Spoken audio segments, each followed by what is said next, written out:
Hey guys, HDvee here, and welcome back to a brand new video going over the potential Pokemon Diamond and Pearl remakes. Today we have two rumors to go over. One, going over the Diamond and Pearl remakes, and then the second one, kinda going over them as well, but more or so supporting the first one. But of course, these are just rumors, so as always, take them with a grain of salt. We're no idea if they're true or not, but always fun to take a look at regardless. If you're excited for the video, be sure to drop a like down below. Let's try and hit 600 likes. Leave a comment. Are you excited for Diamond and Pearl remakes? Do you want them next year, or would you like a different game?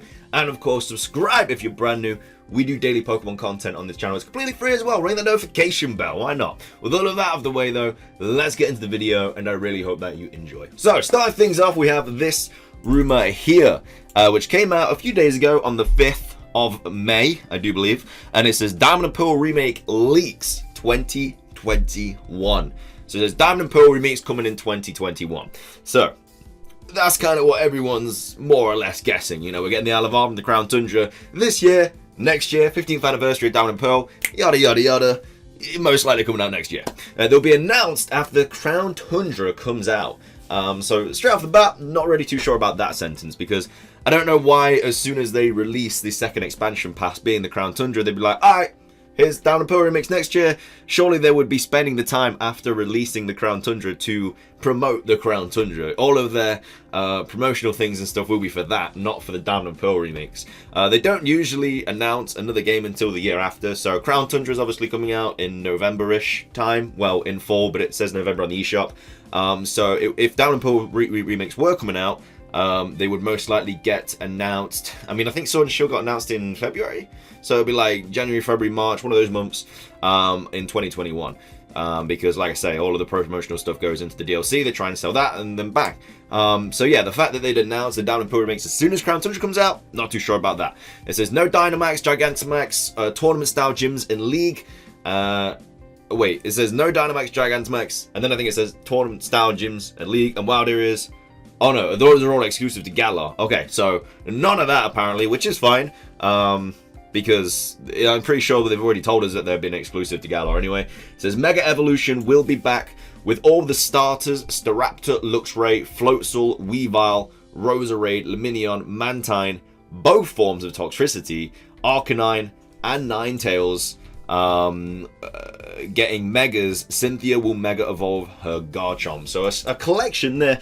Toxtricity just randomly thrown in there. But yes, Staraptor, Luxray, Floatzel, Weavile, Roserade, all of these Pokemon are like big Gen 4 mons that you'd expect to be getting Mega Evolutions. And then Lumineon, Mantine, a bit random. Both forms of Toxtricity completely random. Arcanine and Ninetales. Bad time Arcanine got some sort of love, you know. Ninetales got the Alolan form. Thingy got the Alolan form as well. The other one, no, the Galarian form this year. Can't remember what it is for the life of me. Ponyta. And yeah, Growlithe needs a bit of love, you know. It's one of the only fire types in Gen 1 that hasn't been given anything. So it says Pokemon will follow you. Pokemon will follow you, apparently, you know, which is something that I would love to see. You know, in Heart Gold and Soul Silver, seeing all the Pokemon follow you in Let's Go Pikachu and Eevee, seeing the Pokemon follow you, it was great. I don't know, it's just, it's a simple thing, but it just makes the games look so much nicer. Anyway, it says HMs will not be back. I've said this for the longest time. I don't know why they would ever resort back to HMs. That's kind of like the Stone Ages of Pokemon. And it was always a little bit of a nuisance having to have HM slave and everything like that. So now that we've kind of evolved to the fact that we don't have to use them anymore, it's a lot better. So I don't think we'll ever revert back to those. Like even when we have remakes, like in Let's Go Pikachu and Eevee, we didn't even have HMs in then. It was just your partner being able to do all the stuff. So your bike will have lots of features to replace them. So apparently you use your bike to cut down trees and move boulders and surf on water, which is obviously kind of realistic because we had that in Sword and Shield. And it says map is the same as Diamond and Pearl Platinum. There will be a post-game episode where you go into the Distortion world to catch Giratina and go and catch Arceus, which has a primal form, which every single rumor under the sun has basically said that every single post game is going to have Giratina and Arceus. They're both going to have primal forms, Mega Evolutions, whatever have you, which I understand why they're in every single rumor, because it's most likely going to happen. It's most likely going to be a repeat of Auras with the Delta episode where we had Rayquaza, and then we had Deoxys as well. You know, a mythical and a legendary. Giratina is like Rayquaza, and then Arceus is like Deoxys. So I love the Delta episode. It was a really cool thing. A little bit repetitive, but it kind of it helped bring in those two Pokemon into the game and allowed you to catch them, which I'm all for. And it wasn't just like a random event, you know, you actually had to go and do something to get Deoxys and Rayquaza, so that was really cool.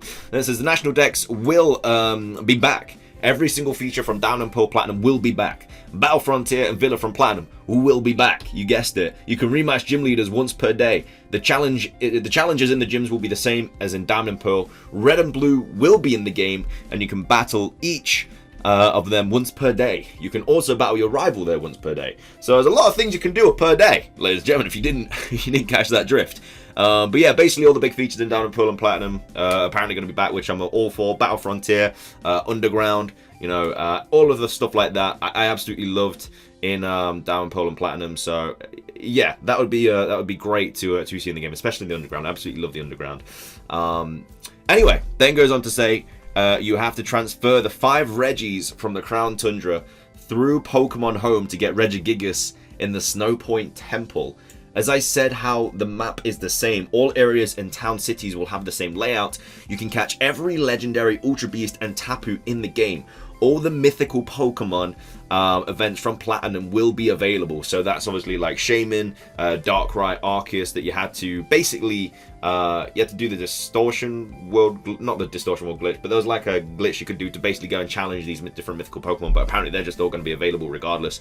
There will be a shiny Gibble. I know Garchomp has a bad shiny, so I don't know why they picked that gift if you pre-order it, which is cool. I mean, we got the shiny Beldum gift in, was it Auras? It might have been, with the shiny Metagross eye thingy, which was really cool. And the Gibble will be holding the Garchomp eye. Again, this just get a bit of deja vu from it. You know, we got exactly the same, but with Gen 3's pseudo legendary in Auras. But you know, shiny Garchomp is not great, but Mega Garchomp's alright shiny. So I don't know for sure, but there was talk of a Johto post game, so that might happen. Hang about, mate, you just said there will be a post-game episode when you go into the Distortion World to catch Giratina. How's there going to be another post-game? The post-game is just one thing. You can't have multiple post-games, can you? Or am I just being an idiot? I don't know. It doesn't sound like something you can have. Surely it's just one big post-game. Maybe you have to go and get Giratina and Arceus, and then you go back to Johto. So it might happen. Johto would be so random to connect with Platinum, with Sinnoh though.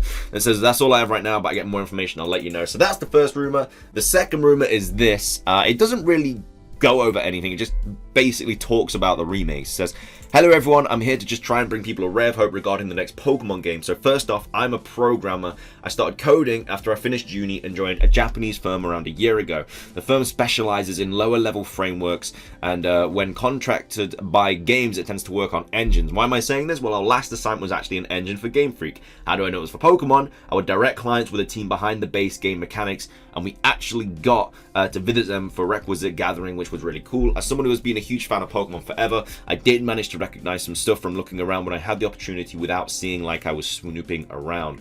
That being said, I wasn't able to see much, but what I did see was enough to get me to want to write this. So the next Pokemon games are happening in Sinnoh. How do I know? I saw the map. It was everywhere. Seems too specific to have that particular region's map just randomly displayed around the design room and not have any others as prominently as they were pretty cool Johto Kanto map though. As for Pokemon, there wasn't really much in terms of images that stood out aside from one that looked like a beefier type null. So we know it's probably going to be Sinnoh, Rejoice. Well, we just finished the work on the engine, so I don't expect the game to come out anytime soon. I'd probably guess November 2021, which is obviously what this rumor says, but I mean pretty much every rumor has been saying 2021.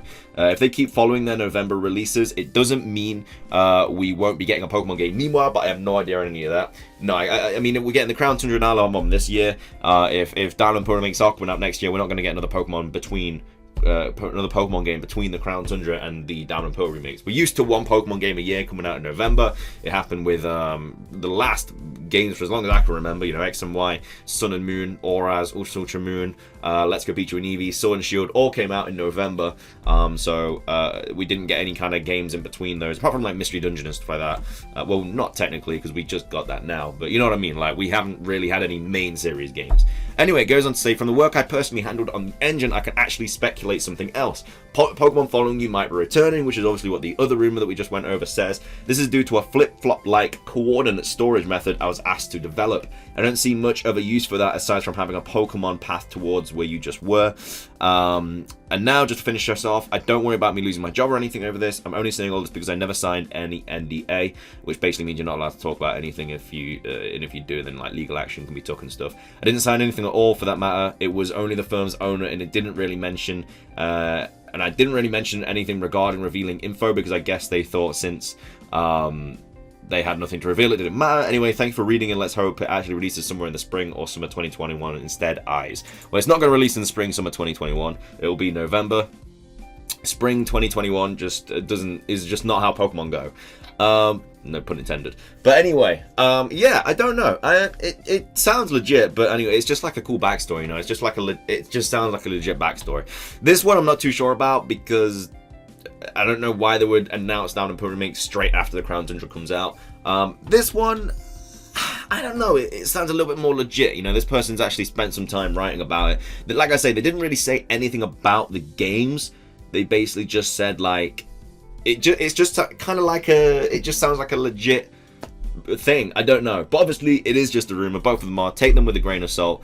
But what do you guys think? I don't know. We'll have to wait and see. I still think regarding like any of these rumors or anything, I still think we are getting Downpour Remix next year. 15th anniversary. A team have been working on the next Pokemon games, as well as a team working on the Isle of Arm and the Crown Tundra DLC. So a team has been working on the next games for a while. I think the Downpour Remakes are going to be a big thing. They know that they're one of the biggest gens. They know that a lot of people do love them. So yeah, I don't know. We'll have to wait and see. But anyway, for this year, got the Isle of Arm and the Crown Tundra to come out, which hopefully will be getting a release date soon because it's coming out next month. But that's going to be everything for this video. If you guys did enjoy it, please do consider hitting the like button down below. Make sure to drop a comment and subscribe if you're brand new. Ring the notification bell. It's everything from me. Have a fantastic rest of your day. Until next time, peace.